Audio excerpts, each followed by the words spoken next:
снимаешь, блядь? Что ты снимаешь? Иди в колёс. Since November last year, anti-government protests in Ukraine have engulfed central Kiev. These protests, dubbed Euromaidan, escalated in January when police and protesters clashed over a new and highly controversial protest law. This law could see you in prison for wearing a mask at a protest or even setting up a tent without police permission. The fighting lasted for 4 days and left hundreds injured and at least 2 dead from gunshot wounds. The clashes centred around Hereshkovo Street on the eastern edge of the Maidan, where new barricades had been set up and a shaky ceasefire was in place.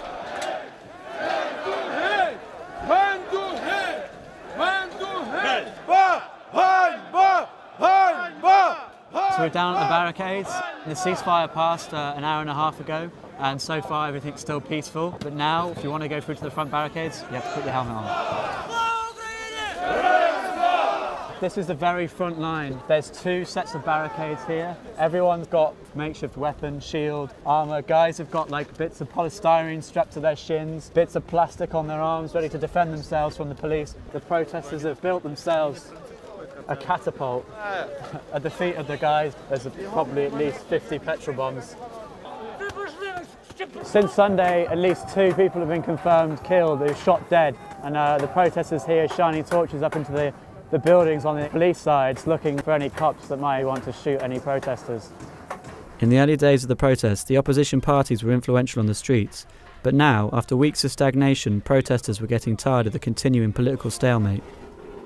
На мою думку, зараз ситуація в Україні така, що ми бачимо бездіяльність нашої опозиції фактично.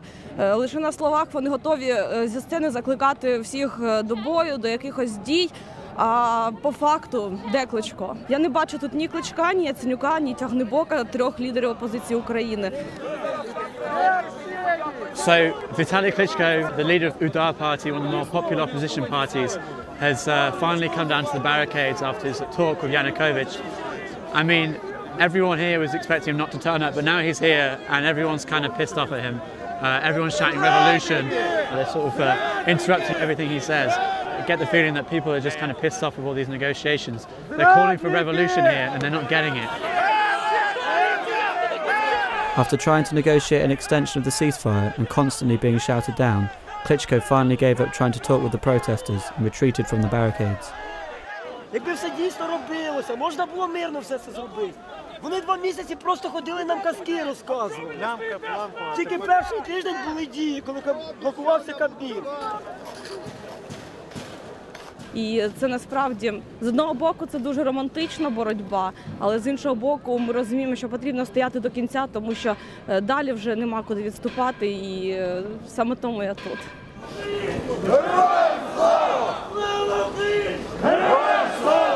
Although the ceasefire was now over, the night passed peacefully with no clashes.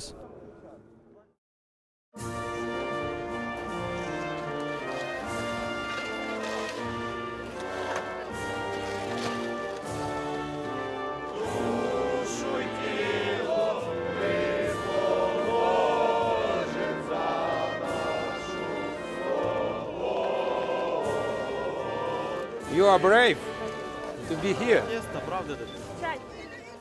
Later that morning, we met up with Alexei Radzinsky, an editor at the left-wing political critique magazine, to find out more about the internal politics of the Euromaidan movement. So this is where the riot started on Sunday. Yeah, exactly. This is and these are new barricades that they've created since Sunday, right? Actually, I think they were created last night. Because in the previous days, the riot police made an attack and then retreated. So they were demonstrating that they can clear the square easily in 10 minutes, but they were retreating afterwards because there was not a political decision to end up in a bloodbath. Right. So you think, you know, the people that were killed, that wasn't an order from the top. What happened there? Why did those people get shot? It was an order from the top, but we are not exactly sure where the top is.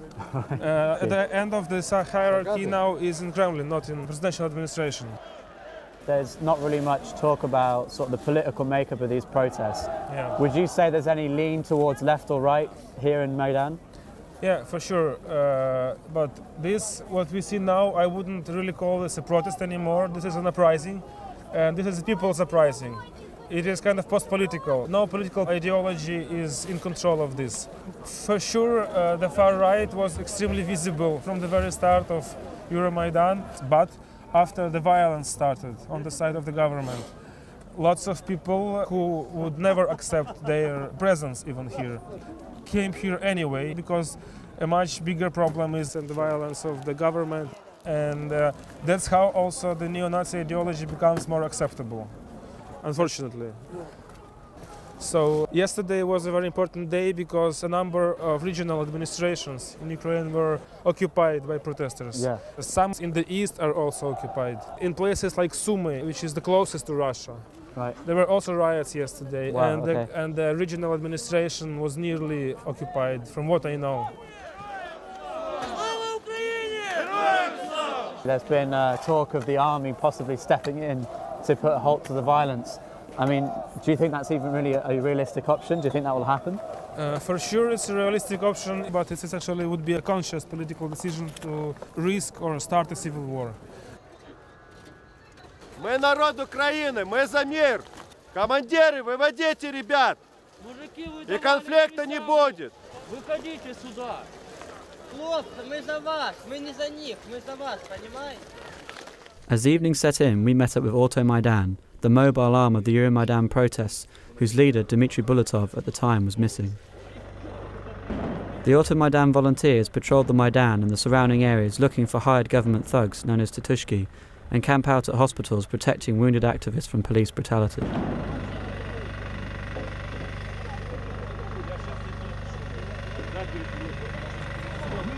A few days earlier, 12 members of Euromaidan were themselves attacked by police and arrested. Due to the new protest law, they could face serious prison time. Vlad, one of the Euromaidan drivers, offered to take us on a patrol and tell us about the movement.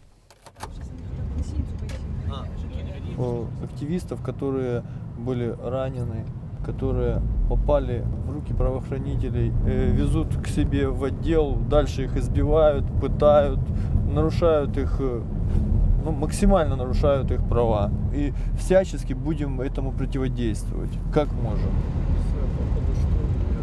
Vlad drove us to one of the emergency hospitals in Kiev, where some of those arrested were coming back from court to seek further treatment. Вот кого-то привезли, кстати. Пойдемте.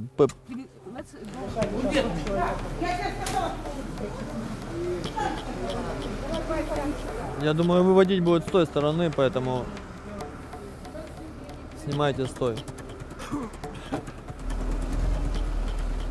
So the police have turned up, and inside this van here are some Maidan protesters who've been in court, but they were injured, and finally they're going to get to see some hospital treatment. Looks pretty cold in there.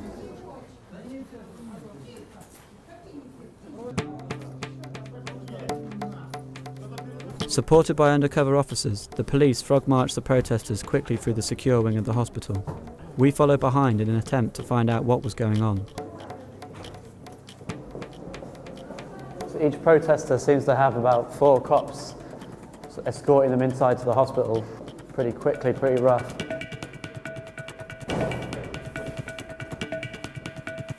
Вы не успели, они закрыты все уже. Невозможно.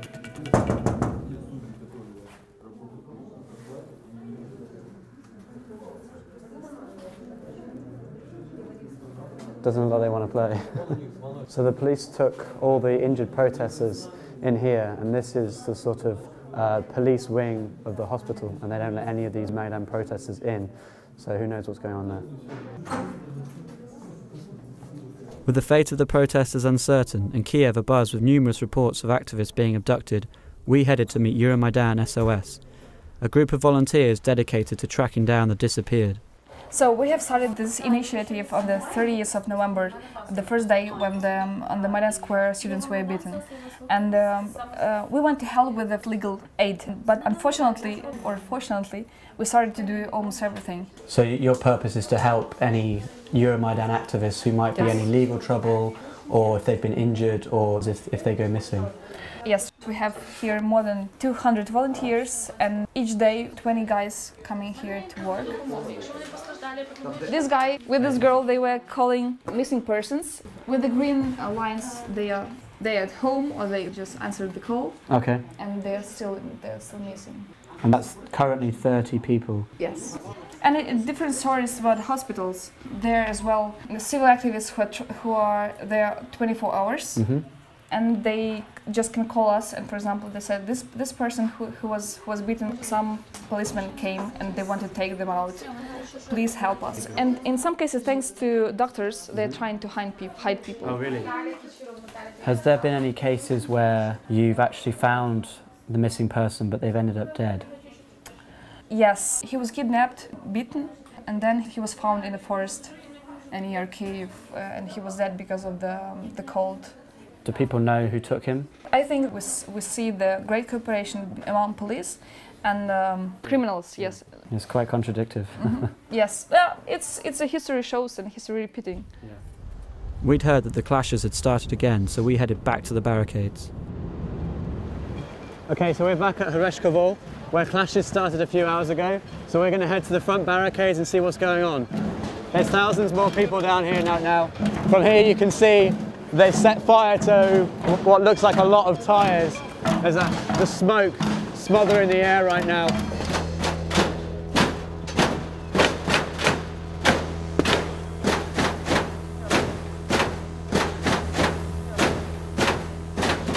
So right now there's thousands of people just kind of watching, looking towards the police lines, waiting to see what happens. It looks like they're just ready for a fight. They're waiting for the police to push forward. And there's a building right next to that burning barricade, and that's now on fire too.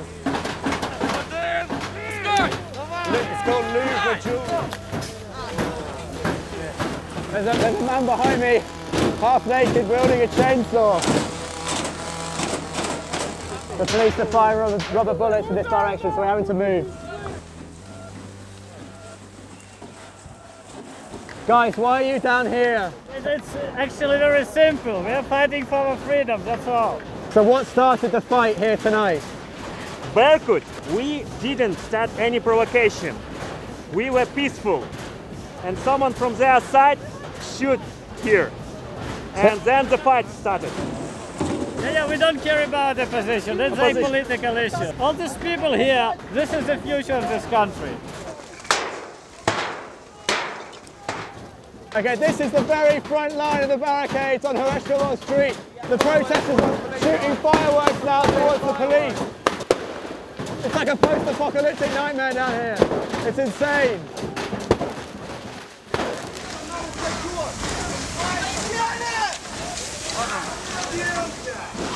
Went forward to try and get a couple of shots of these guys right at the front, and the fire hose got me. I'm absolutely soaking. Might start freezing up in a minute. Whoa. A cliched Brit drinking a bit of tea at a riot. Fighting's been going on now down here for at least 3 or 4 hours. There's thousands of people and more people are turning up all the time. If the police ever wanted to clear this place, they'd literally have to do it with bulldozers and thousands more police than they actually have at their disposal. It's just mental down here. There's no way they could clear it right now. After hours of intense clashes, eventually things calmed down and the uneasy standoff continued.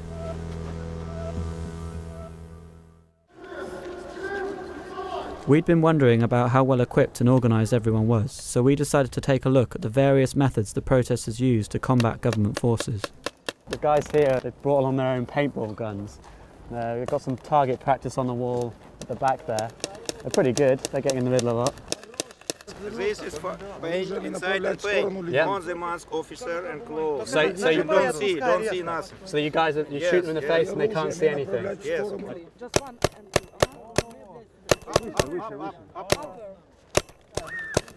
Hey.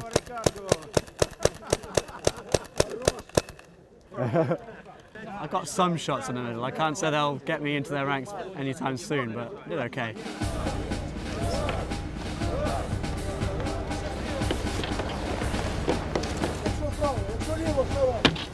We then headed over to the occupied trade union house. Inside, we met Euromaidan Self-Defense, a group of volunteers who were responsible for making some of the makeshift weapons and shields. So you've got a homemade piece of armour here, a couple of layers of foam padding that you'd normally find on a bedroll for camping. They've even got a groin flap, just so no one gets hit in the crown jewels. It's pretty cool. See how heavy this thing is.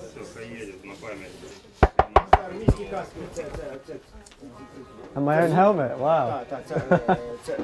This is a Soviet army helmet. Where's the fight? Let's go. We're heading up to the 8th floor, where the self-defense groups make their own shields. So, Yerema, tell me what you're doing here on the 8th floor. This is our workshop. And what are you making here? Making shields and some armor. Like on the chest we have, like this? Yes, like this. It's a stop rubber or plastic bullet. Okay. And bat. And what about the shields? We make steel shields. Yeah. Like this. Yeah. It's heavy. So how long does it take you to make one of these shields? One shield, I think 30 minutes. That's pretty quick turnaround. Yes. The size of the shield is like the policeman's shield. We bought the one shield and measured it out. Yes, copy. This is very heavy actually. I'm surprised that people are able to hold it for so long. I don't think I'd be very good on the front line. And what did you do before the revolution? My job, I'm the organizer of some events. Okay. Yes. And now you're an armor maker? Armor and some soldier. Since protests began, a number of government buildings have been occupied by protesters. We went to meet Alexander Daniluk, the leader of Spina Sprava, the group responsible for the occupations, to find out more. Our aims and our ideology is democratic republic in Ukraine, which we have in our constitution, but unfortunately they don't have in practice. Our strategy is a strategy of non-violent resistance, occupying state buildings. There is no sense to continue a conversation with terrorist state, which is a threat for people. Sure. So only our tough behavior could change the situation, because now it's proxy war between Ukrainian people and Russian Federation and their puppet regime here. So it's a war of independence. Are you afraid now that the government, that they'll just come after you? Yeah, I'm absolutely sure that this plan is launched and I can be captured in any minute, or maybe do something worse. Today the anti-protest law was repealed, so what should Euromaidan do next to pressure the government? We need a lot of people on the Grushevskoye Street who will be ready to occupy central government bodies, because it's just impossible to do something with people who use such strategy. It's very pity that our political leaders are pig's shit, and that's why they just do nothing. The day after our interview with Daniluk, Spina Sprava lost the agricultural ministry in a brutal fight with supporters of Svoboda. Whilst we were in Ukraine, Daniluk's family had fled to the UK, and a week later Daniluk joined them after walking across the border to Poland and flying to London.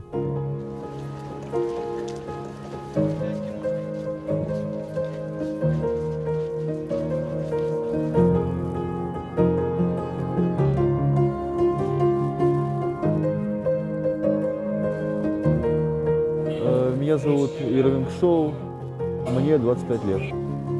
Я давал частные уроки игры на фортепиано. Я не принадлежу никакой партии, но я разделяю взгляды как свободовцев, как правого сектора. Я разделяю, поддерживаю людей, которые на сегодняшний день действуют эффективно в этой борьбе.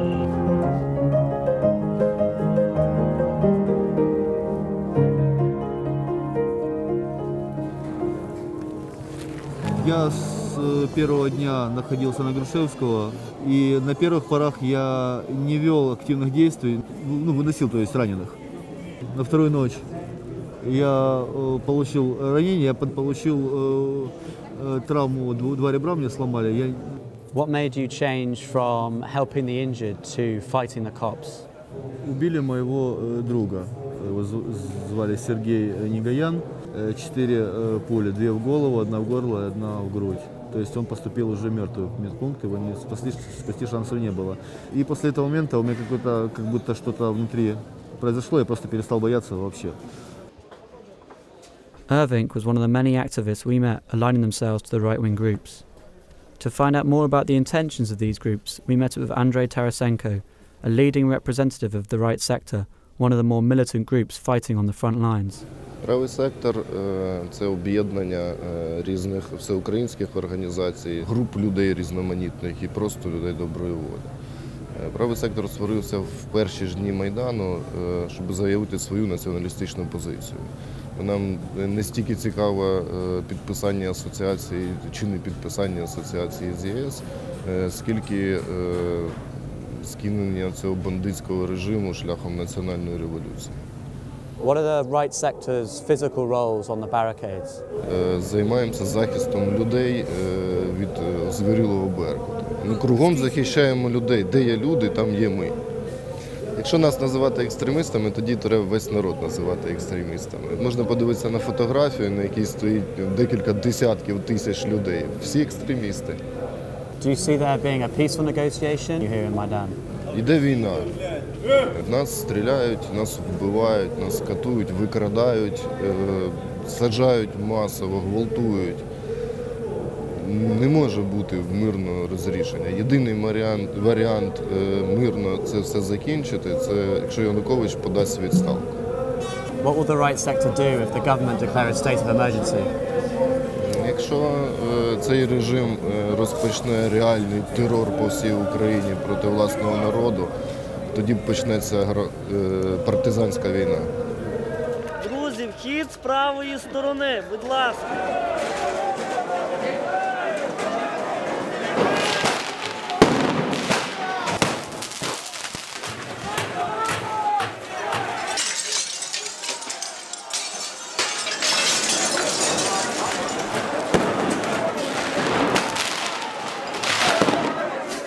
Behind us is Ukraine House, and earlier today the police took it over. About an hour or so ago we were watching television and thousands of protesters had turned up to try and take it back. Okay, it's about 20 rows deep of protesters. You can't really get very close. Firing fireworks inside the building. All the glass is completely shattered now.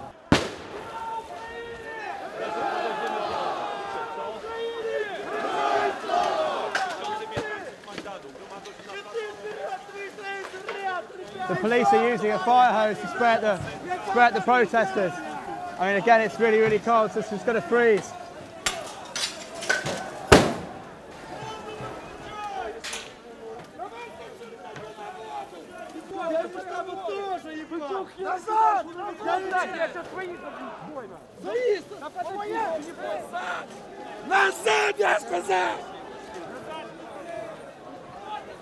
Things have calmed down a little. Police aren't shooting everyone with the water cannon and no one's firing any bricks or fireworks inside. The guy with a megaphone's just gone up to the front. Maybe they're going to go try and negotiate some sort of ceasefire. Я зараз хочу піти на переговори, щоб вони вийшли з приміщення. Згода? Тоді зараз, хлопці, чекаємо, я йду з ними на переговори, щоб вони покинули приміщення. Тихо, мирно и спокойно, освободите коридор. Отойдите от окон. Не кидайте камни и петарды. Мы хотим все решить мирно. Я очень прошу. So the protesters have opened up a corridor on the steps in front of the building. The police inside have surrendered, so they're going to let them out and then retake Ukraine House. Это внутренние войска, и которые думают, что они выполняют свой воинский. If I was a policeman, I wouldn't want to run this gauntlet. It's pretty intimidating. Even with the truce agreed and ambulances arriving to treat the wounded, the police decided it was still not safe to come out the front. Instead, they sneaked out the back, leaving the protesters to occupy Ukraine House. The next day, Ukraine House was firmly under the control of the protesters, and a vast team of volunteers were cleaning up and repairing the damage done the previous night. When the protesters took back this building, they found sort of spent ammunition cartridges, saying that this was possibly where police fired on protesters. Do you think there's any sort of truth to that? Knowing our police methods, it's pretty imaginable situation. So what's that, the symbol on the wall with the sort of red and black cross? Who are these guys? The abbreviation means Ukrainian National Self-Defense. And this is the organization which is like paramilitary organization from the beginning of the 90s, and during the Chechen wars they fought for the independence of Chechnya. But recently, for 10 years, they kind of a peaceful nationalist party. So what are they doing here at the Euromaidan protests? On the front line, there is a so-called right sector, and they are of these a little bit violent organizations. Right. So you have paramilitary organization with military experience on the front lines of the Euromaidan protests. Yes, but I don't think the main factor in the whole right sector. Sure. Okay. At that point, perhaps due to the topic of the conversation, we were asked to stop filming by a scary-looking protester in military combats. So we moved outside where a large group had gathered. Коридор зробіть. Шановні, зробіть коридор. Будь ласка. Скільки можна, розійдіться. Розійдіться, прошу. They will bring the body now. Акуратно. Герої України! Герої України! Герої України!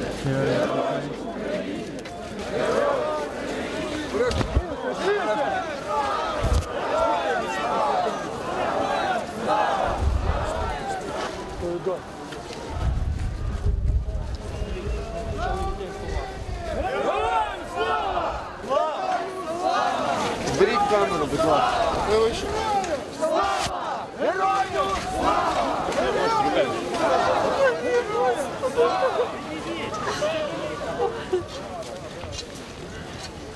Mikhail Zhivanesky, 25, was killed on Hereshkovo Street during clashes with the police. He was a member of the Ukrainian People's Self-Defense, the right-wing paramilitary group we'd already seen in Ukraine House. Again, this highlighted the worrying presence of the far right within Euromaidan. With demonstrations spreading across the country, the repealing of the anti-protest law, and the city hall being evacuated as part of a prisoner amnesty law, it felt like the protests had entered a more peaceful phase. However, on the 18th of February, violent clashes kicked off again outside Parliament, which so far has left 25 dead and hundreds injured, and the prospect of Independence Square being cleared for good, a worrying reality.